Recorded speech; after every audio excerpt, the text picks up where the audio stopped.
সম্মানিত দর্শক, আসসালামু আলাইকুম। ভেনেজুয়েলার প্রেসিডেন্ট নিকোলাস মাদুরো কোনো একটি অনুষ্ঠানে মার্কিন যুক্তরাষ্ট্রের প্রেসিডেন্ট মিস্টার ডোনাল্ড ট্রাম্পকে কটাক্ষ করে বক্তব্য রাখছিলেন।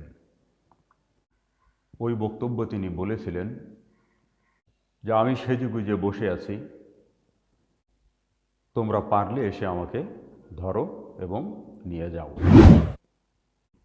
এবং ওই সময় তিনি প্রেসিডেন্ট ডোনাল্ড ট্রাম্পকে একজন কাপুরুষ হিসেবেও আখ্যায়িত করেছিলেন। মিস্টার মাদুরো ওই বক্তব্য কবে রেখেছিলেন তার সঠিক দিন তারিখ আমার জানা নেই, তবে বিভিন্ন গণমাধ্যমের সূত্রে যেটি জানা গেছে সেটি হলো ওই বক্তব্যটি তিনি রেখেছিলেন বছরের আগস্ট মাসে। কিন্তু মিস্টার মাদুরো ওই বক্তব্য কেন রেখেছিলেন সেটি জানতে হলে আমাদের ফিরে যেতে হবে আরও বেশ খানিকটা পিছনে। আমেরিকানরা দীর্ঘদিন ধরে অভিযোগ করে আসছিলেন মার্কিন যুক্তরাষ্ট্রে যে সমস্ত মাদক চোরাচালান হয়, অর্থাৎ বাইরের যে সমস্ত রাষ্ট্র থেকে মার্কিন যুক্তরাষ্ট্রে মাদক পাচার করা হয় তার মধ্যে ভেনেজুয়েলা অন্যতম, এবং যে সমস্ত চক্র ওই মাদক পাচারের সাথে জড়িত স্বয়ং ভেনেজুয়েলার প্রেসিডেন্ট মিস্টার নিকোলাস মাদুরো সেই চক্রের অন্যতম হোতা। তার স্ত্রী সিলিয়া ফ্লোরেন্সের বিরুদ্ধেও ছিল একই অভিযোগ, অর্থাৎ মিস্টার মাদুরো ও তার স্ত্রী মিলে মার্কিন যুক্তরাষ্ট্রে মাদক চোরাচালান করতেন। সেই মাদকের ছোবলে ক্ষতিগ্রস্ত হচ্ছিল মার্কিন যুব সমাজ। এরকম একটি পরিস্থিতিতে 2020 সালের মার্চ মাসে মার্কিন ফেডারেল আদালতে মিস্টার নিকোলাস মাদুরোর বিরুদ্ধে মাদক পাচার এবং সন্ত্রাসবাদের অভিযোগে মামলা করা হয়। মিস্টার মাদুরোকে ধরিয়ে দেয়া অথবা তার অবস্থান সম্পর্কে সুনির্দিষ্ট তথ্য দেওয়ার জন্য ওই সময় মার্কিনীদের পক্ষ থেকে বড় ধরনের একটি পুরস্কারও ঘোষণা করা হয়েছিল, যার আর্থিক পরিমাণ 1,50,00,000 মার্কিন ডলার। মার্কিন আদালতে যখন মাদুরোর বিরুদ্ধে অভিযোগ আনা হয় এবং তাকে ধরিয়ে দেওয়ার জন্য বড় অঙ্কের পুরস্কার ঘোষণা করা হয়, ঠিক এরকম একটি অবস্থায় দুদেশের মধ্যে উত্তেজনা চরম আকার ধারণ করলে মিস্টার নিকোলাস মাদুরোকে ধরিয়ে দেওয়ার জন্য অথবা তার সুনির্দিষ্ট অবস্থান জানানোর জন্য পুরস্কারের অঙ্ক বাড়িয়ে করা হয় 5 কোটি মার্কিন ডলার। নিকোলাস মাদুরোকে ধরিয়ে দেওয়ার জন্য মিস্টার ট্রাম্প যখন পুরস্কারের অর্থ 1,50,00,000 ডলার থেকে বাড়িয়ে 5 কোটি ডলারে পরিণত করেন, ঠিক ওই সময়েই মিস্টার মাদুরো ডোনাল্ড ট্রাম্পকে কটাক্ষ করে ওই বক্তব্য রেখেছিলেন। মিস্টার মাদুরো এই বক্তব্য রেখেছিলেন আজ থেকে 5 মাস আগে। নিকোলাস মাদুরোর দেয়া চ্যালেঞ্জে মিস্টার ডোনাল্ড ট্রাম্প গ্রহণ করেছিলেন, ঠিক 5 মাস পর তারই প্রমাণ পাওয়া গেল। অনেকটা আকস্মিকভাবে, অভাবনীয়ভাবে, সম্ভবত নিকোলাস মাদুরো যা কল্পনাও করেননি, মার্কিন প্রেসিডেন্ট মিস্টার ডোনাল্ড ট্রাম্প বাস্তবে সেটিই ঘটিয়ে দিলেন। তিনি ভেনেজুয়েলার রাজধানী কারাকাসে অভিযান চালালেন এবং মাত্র কয়েক ঘন্টা সময় ব্যয় করে নিকোলাস মাদুরোকে তো বটেই, গ্রেফতার করে নিয়ে গেলেন তার স্ত্রীকেও, এবং কোনো বাধা ছাড়াই। ভেনেজুয়েলা একটি স্বাধীন সার্বভৌম দেশ, তাদের সামরিক শক্তিও মধ্যমানের। ঠিক এমন একটি দেশের স্বয়ং রাষ্ট্রপতি এবং তার স্ত্রীকে যেভাবে মার্কিন বাহিনী ধরে নিয়ে গেল সেটি কল্পনারও বাইরে। তিনি মিস্টার ট্রাম্পকে উদ্দেশ্য করে তাকে ধরে নিয়ে যাওয়ার ব্যাপারে যে বক্তব্যটি রেখেছিলেন, বাস্তবে সেই বক্তব্যটি ছিল রাজনৈতিক বক্তব্য। মার্কিন আদালতে যেহেতু তার বিরুদ্ধে মামলা হয়েছে এবং মার্কিনিরা তাকে ধরিয়ে দেওয়ার জন্য বড় অঙ্কের আর্থিক পুরস্কার ঘোষণা করেছে। ঠিক ওই সময়ে তার দেশের মানুষ যাতে ভয় না পান, তারা যাতে নেতৃত্ব শূন্যতা অনুভব না করেন, সম্ভবত মিস্টার নিকোলাস মাদুরো সেজন্যই ওই বক্তব্য দিয়েছিলেন।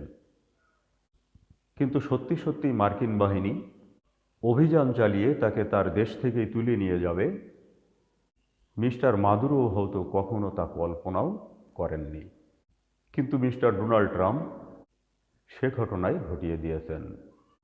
মার্কিন বাহিনী সাঁড়াশি অভিযান পরিচালনা করে তাকে তার দেশ থেকেই তুলে নিয়ে গেল। মার্কিনীদের এই সফল অভিযানে শুধু মিস্টার মাদুরোই আটক হননি, ডোনাল্ড ট্রাম্প দেখিয়ে দিতে সক্ষম হয়েছেন তিনি চাইলে কি না করতে পারেন। সেই সাথে তিনি দেখিয়ে দিয়েছেন মার্কিন সামরিক শক্তি কতটা শক্তিধর এবং কতটা নিখুঁত। যুক্তরাষ্ট্রের ফ্লোরিডা থেকে ভেনেজুয়েলার রাজধানী কারাকাসের দূরত্ব 1000 কিলোমিটারের কিছু বেশি। এই সময় পাড়ি দিয়ে মার্কিন বাহিনী যেভাবে ভেনেজুয়েলার রাজধানীতে আক্রমণ করেছে এবং কাউকে কোনো কিছু বুঝতে দেওয়ার সুযোগ না দিয়ে স্বয়ং সে দেশের প্রেসিডেন্টকে তুলে আনতে সক্ষম হলো, তা থেকে মার্কিন যুক্তরাষ্ট্রের যারা প্রতিপক্ষ আছেন তারা সুস্পষ্ট একটি বার্তাও পেয়ে গেলেন। মার্কিন যুক্তরাষ্ট্র প্রমাণ করতে সক্ষম হয়েছে তাদের সক্ষমতা কোথায়, অভিযান পরিচালনার ক্ষেত্রে তারা কতটা দক্ষ এবং তাদের নিশানা হয় কতটা নিখুঁত। অথচ মার্কিন বাহিনী কিন্তু পানামার স্বৈরশাসক ড্যানিয়েল নোরিয়েগাকে কোনোভাবেই এত সহজে আটক করতে সক্ষম হয়নি। মার্কিন বাহিনী ড্যানিয়েল নোরিয়েগাকে আটক করার জন্য অভিযান শুরু করেছিল 1989 সালের 20 ডিসেম্বর এবং সেই অভিযান চলে 1990 সালের 3 জানুয়ারি পর্যন্ত। অর্থাৎ বিশাল সৈন্য এবং বিমান বাহিনী নিয়ে আক্রমণ চালিয়েও নোরিয়েগাকে আটক করতে মার্কিন বাহিনীর সময় লাগে 13 থেকে 14 দিন। মার্কিন বাহিনীর তীব্র আক্রমণের মুখে নোরিয়েগা আশ্রয় নিয়েছিলেন পানামার ভ্যাটিকান সিটির দূতাবাসে। আক্রমণের তীব্রতার মুখে তিনি আত্মসমর্পণ করতে বাধ্য হন। এরপর মার্কিন বাহিনী তাকে ধরে তাদের দেশে নিয়ে যায়।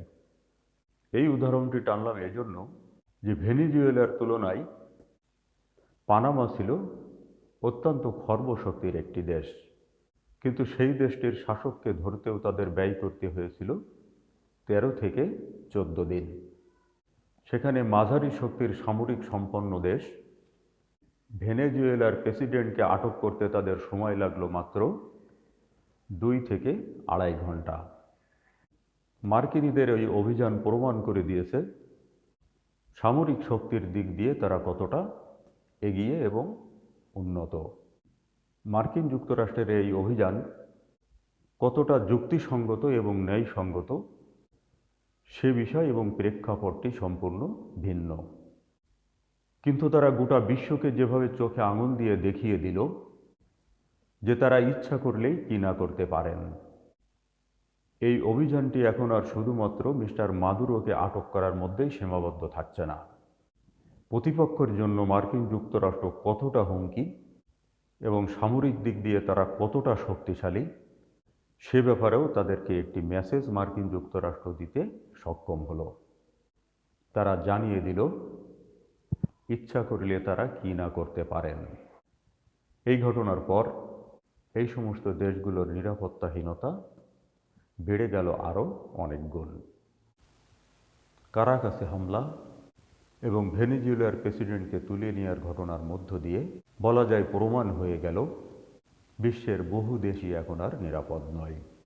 বিশ্বের কোনো শক্তিধর দেশ যদি মনে করে তারা দুর্বল কোনো দেশের উপর আক্রমণ চালাবে এবং সেই দেশকে তাদের ইচ্ছামতো চলতে বাধ্য করবে, সেটি এখন আর অবাস্তব নয়।